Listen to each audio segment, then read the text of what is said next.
The One Thing is here, and this week's One Thing takes us to Walt Disney World and Disney's Hollywood Studios, where we are looking at our favorite number one restaurant out east. What is it about Hollywood Studios that we like best when it comes to dining? Well, with me today, obviously, Katrina Manzone, Tyler Crouch, producer Kurt, and of course out in Walt Disney World, our dear friend Garrett Hassel. And guys, when it comes to dining Hollywood Studios style, it's a park that has gone through a lot of transformation as of late and continues to go through transformation. And that includes some of the dining options. And we've seen some new things be brought online in the last couple of years. What's your number one, Katrina? This was really hard. I even had to tell Tyler, I was like, what do I like at Hollywood Studios? Tell me what I like. And honestly, I guess it's going to be the Brown Derby. I do really like going to the Brown, like the first time I went, I had a bad situation, but ever since then Raw chicken. Oh, God. I didn't want to say it. I'll say it. And you still go back. All right. And so it was bad. But it was again, I love going to just have not like a heavy lunch, but their Cobb salad is actually really delicious. But I don't really eat a Cobb salad because I don't like eggs. And You don't like blue cheese? And I don't like blue cheese. It's not really a Cobb salad? So it's just like a chopped salad. It's like a chef salad, sort of. So I just asked for like extra, if I can just have like extra bacon or turkey or something. And they're Give you really the chill about side eye. it. Yeah, and then they're kind of like, okay. But their dressing's delicious, and it's actually like I get like the big one for lunch, and then a glass of wine, and it's like the perfect lunch. And so it's fantastic, and like the atmosphere is really cool, and then they have like the little sidebar, which is really neat, so you can just like go up, grab a drink, and then head on your way, or you can sit there and order like appetizers and stuff, so you can like see like the kind of like what's going on outside the park and stuff. So you're like kind of like in this like nice fancy dining atmosphere, but yet you can see the park from afar, or you can go inside and then you can, they have like really decent food. I remember I got like a short rib once that was like phenomenal, and they always have really good food. So no reservations accepted on that patio, I believe, right? It's just walk up. Yeah, the patio is just a walk up, and then all the other ones you need a reservation. But if you haven't done it, I would say try it. If you like Cobb salad or salad like me, you should totally salad, try it. yeah. And yeah, I don't know.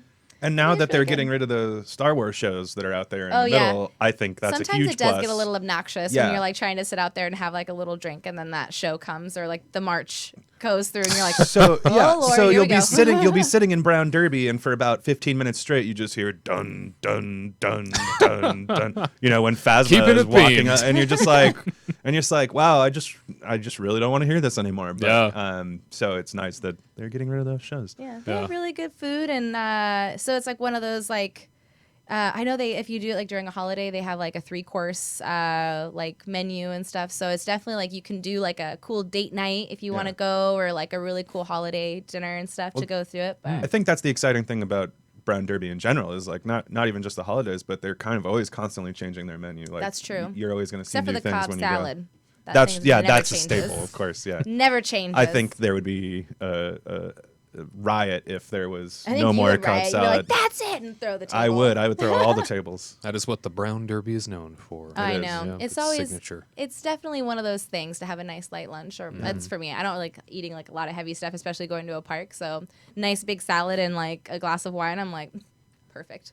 Yeah. And now you can't even go to the real Brown Derby anymore. So it's nice that they are kind of continuing this Hollywood tradition in Orlando. Absolutely. Cool. And Tyler, do you align with Katrina on this one, or what's your pick? I will say, well, no, I do have a different one, but I will say that even though I have a different restaurant, I still think that Brown Derby probably has the best food, just food. It's a great tip. And if you're looking for the best food, then Brown Derby, I guess. But do you want me to just say mine now? Please.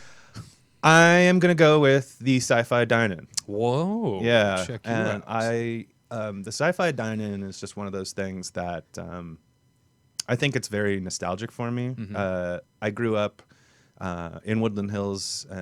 We used to have California. Yeah, and we used to have a drive-through or drive-in. A drive-in. Sure, yeah. We have plenty of drive-thrus still.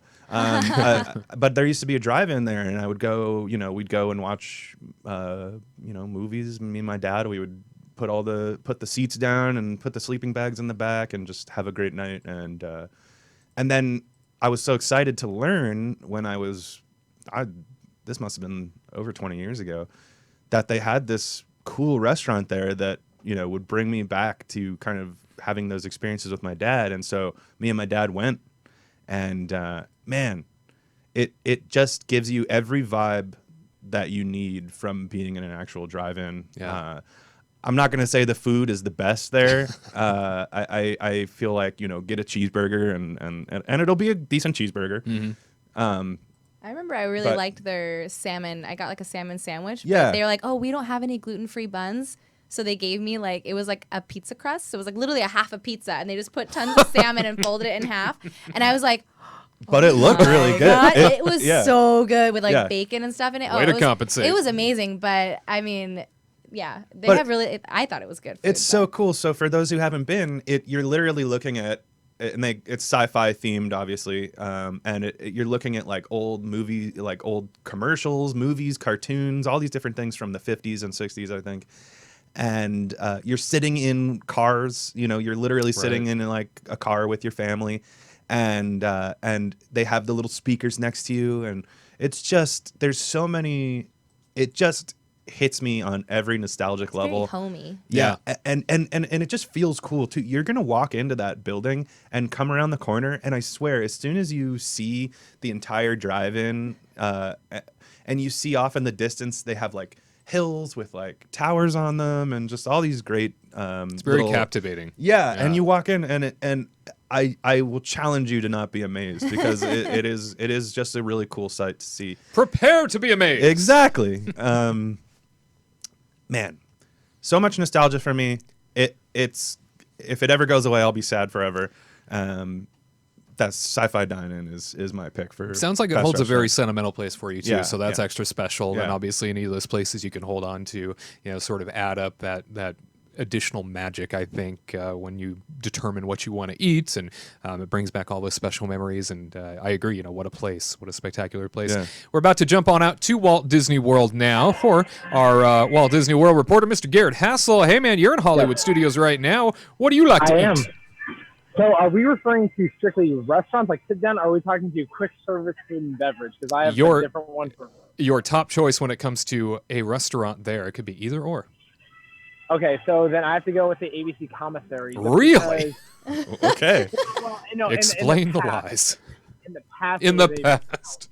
No, ABC commissary has gone downhill recently, but recently I've been enjoying Backlot Express a lot, because while it's sort of hidden away a little bit, like if you look at it, you don't think anything of it. You see it and it just is like, oh, it's just like metal sheet roofing, whatever. There's nothing there. But I agree with you. Like when I come to the parks, like I live locally, so I try not to eat in the parks as much as possible. So if I do eat here, it's usually chicken nuggets. So if I don't want chicken nuggets, I just go there.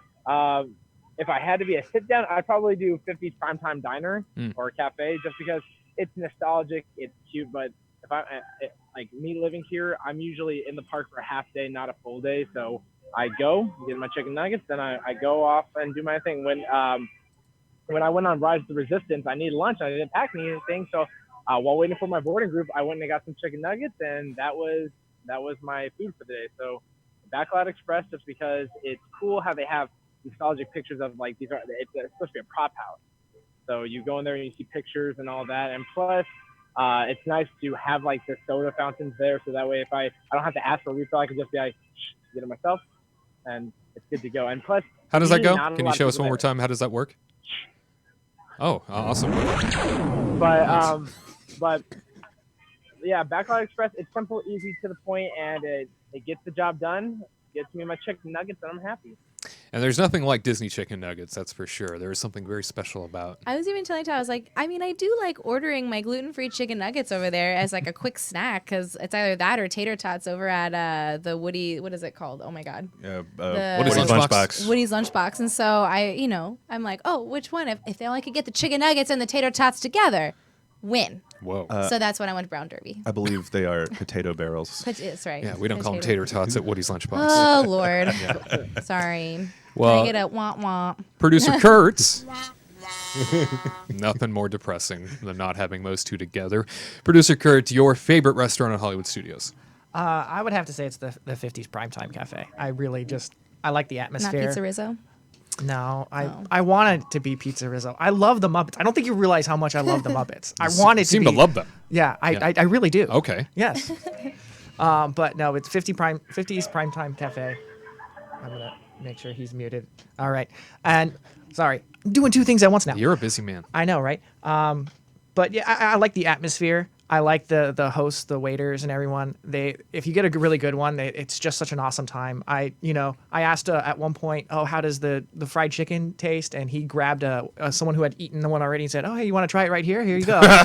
So it was just, I just like the atmosphere and the whole thing of 50s Primetime Cafe. Plus, they have little TVs in there, too, playing old, Leave It to Beaver and stuff like that in there. Old 50s sitcoms. And I have to agree with you. That was mine. 50s Primetime Diner. I mean, very unique to Hollywood Studios, evoking all of those sort of 1950s feelings and that whole idea of, you're sitting in Mom's kitchen because she's in the kitchen, and so you're sitting in the dining room, but she's in the kitchen, and so you're served by members of your family, and they come up and introduce themselves as like, I'm cousin so-and-so, or I'm aunt so-and-so, and they're your server, and they're very sassy. They have a great attitude to them. I think more than anything, I mean, the food's fine. The food's nothing spectacular. It's filling. It's traditional favorites. It's sort of your comfort food, which is kind of what the style is supposed to be for Mom's kitchen. It's like the 50s food. Like 50s loaf and fried chicken. Yeah, that's the thing. That's what's healthy for you. Yeah, they're right. And then go out and have a smoke. Yeah. Because that was the 50s. But I'll tell you that whole experience I love the most, not only because your servers are so playful, these are cast members that really play a role, that really get into a role, but then on top of it, I think the other pastime, as I'm in there enjoying myself, is Mom here? Did she just ring the doorbell? I think the other thing that I really enjoy is looking at the other tables, seeing other people that didn't know what they were getting themselves into. Oh, yeah. And had no idea why their server is acting a certain way. Yeah. You see it with the fathers that just don't understand why they can't get a straight answer on things and why their servers are acting this way. Yep. I think that's my favorite part.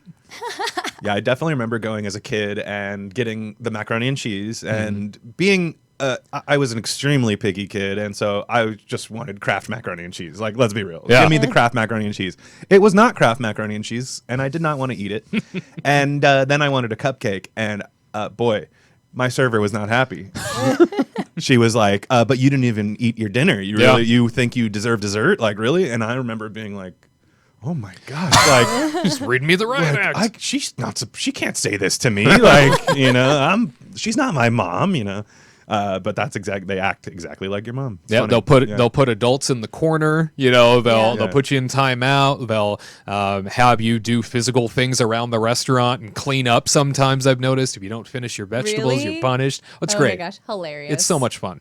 Yeah. So getting into sort of the theme there, I think is better than anything, and certainly unmatched when it comes to other theme dining where cast members really get into roles elsewhere. Have you guys been to over at Magic Kingdom something that was supposed to be similar in nature when it first came out, Skipper Canteen? Yeah. Do they act up as much there as Skippers? When they first started, I want to say they did some really cheesy jokes, and they really lived up to it. And I feel like the last time we went, it was kind of like you got a little 50-50. Sometimes they told a couple jokes. I think it depends on your server. Sure. Like much like the prime time. We've definitely had some really funny people, and we've definitely had some people that have not tried at all. So that one doesn't bother me as much. I don't know why. I guess because I just feel like you're supposed to be having this experience at prime time. But I think most of the time I feel like the funniest people at Skipper Canteen are usually like the hosts and hostesses because they're like leading you in, and they're the ones that are like, they have to talk to you. So what else are they going to do besides say a couple jokes? Certainly.